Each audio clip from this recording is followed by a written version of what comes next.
The machine. There are 36 votes in the affirmative, none in the negative, and the consent calendar is adopted. Next order of business is today's regular calendar. Item number 1 by Senator Chacon, Senate Bill 372, an act relating to labor and labor relations.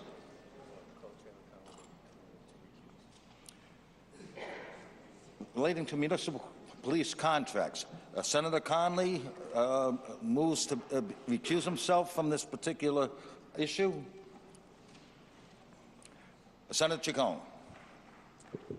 Thank you, Mr. President. This bill extends the continuance of the contractual provisions of the municipal police officers until such time as an agreement has been reached between the parties or an interest arbitration award has been rendered. With that, I move passage. Senator Chacon moves passage of the act, seconded by Senator McCaffrey, Senator Goodwin, Senator Lombardi, Senator Gallo, Senator Lawson, Senator Bell, Senator Murray, Senator De Palma, and Senator Seveny, Senator Cano, Senator Coyne, Senator Lynch-Prada, Senator Metz, Senator Casada. Discussion on the bill. Senator Rogers. Thank you, Mr. President. I rise in opposition to a lot of these bills that are going to be on today. I'd like to, this may take a little bit to explain, but this is one of the passions why I came up here. I come from municipal. I ran a town of Forster. I've been involved in negotiating contracts with much of the unions, firefighter, police, laborers. When I started, I thought I was going to do pretty good when I sat down and started negotiation. I was green. I was a construction guy and a farmer. And I sat down and I went in there with my town solicitor, which is another point. It's not the union's fault, but when a town hires a lawyer, they have to hire a rounded lawyer that's versed in many areas: zoning, planning, comprehensive plans, labor law. So we don't specifically hire lawyers specific to union contracts. So when we go in, we're a little bit off foot. And I went in as a green councilman and negotiated these contracts. And I come out and I thought I did pretty good. But in hindsight, you know, it's kind of stacked against you a little bit. But as I went on, I learned to do a little bit better and cut my teeth a little bit, and I'm sure they're missing me now because they're in contract talks again, as they are usually every 2 or 3 years. But that's a little bit about me, and then I get into the budget, and we have to balance a budget. And the state comes in, and I agree with the 4% cap. So we have all these issues that we have to deal with, and with the 4% cap, it started making it tougher and tougher. So we have at a certain time, we had a lot of places that we could go and adjust. And the General Assembly is slowly closing them doors and locking them on the municipalities to go. And some of those areas I'd like to mention are, you know, the maintenance of effort with the schools. You've got that with the libraries.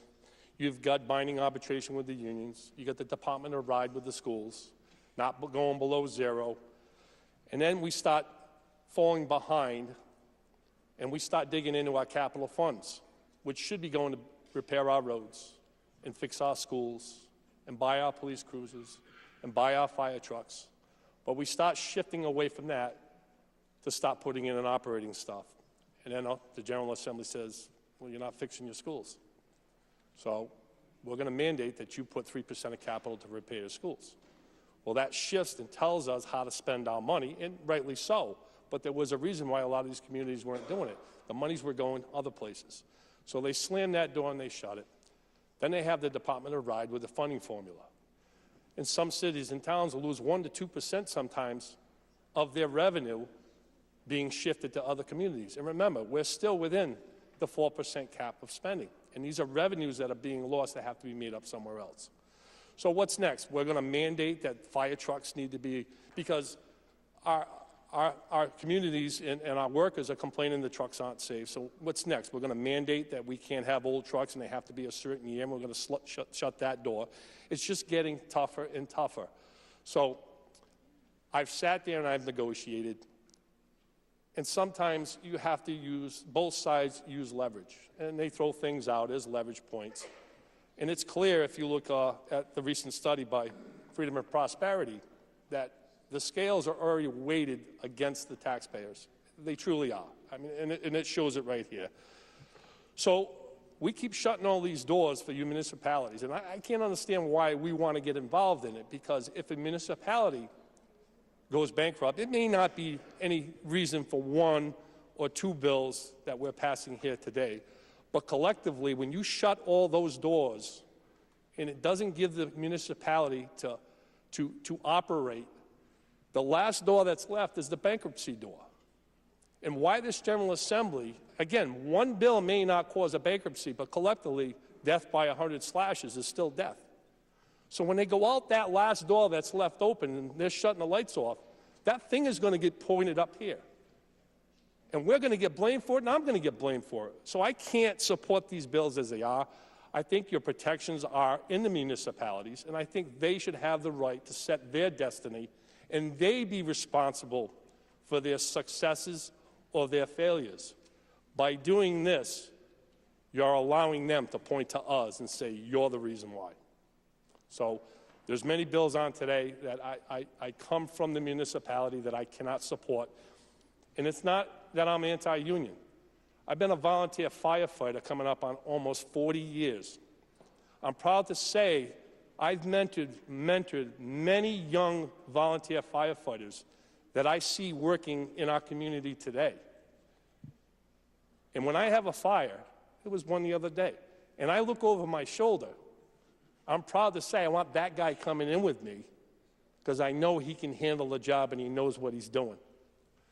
My police officers, I work with them every day in the town as a first responder. I have their back. But at the end of the day, this isn't about pro-union or non-union. To me, coming from the municipal, it's about letting them set their destiny. And these bills don't allow that, and it puts, at the end of the day, I've said it before, responsibility to be pointed up here is the reason why they went bankrupt. I don't know why you want to be part of that, but that's all I have to say. Thank you. Thank you, Senator Rogers. Senator Nesselbush. Thank you, Mr. President. Ladies and gentlemen of the Senate, similarly, I rise to oppose these three bills. I will only speak on the first one because the arguments are basically the same for all three.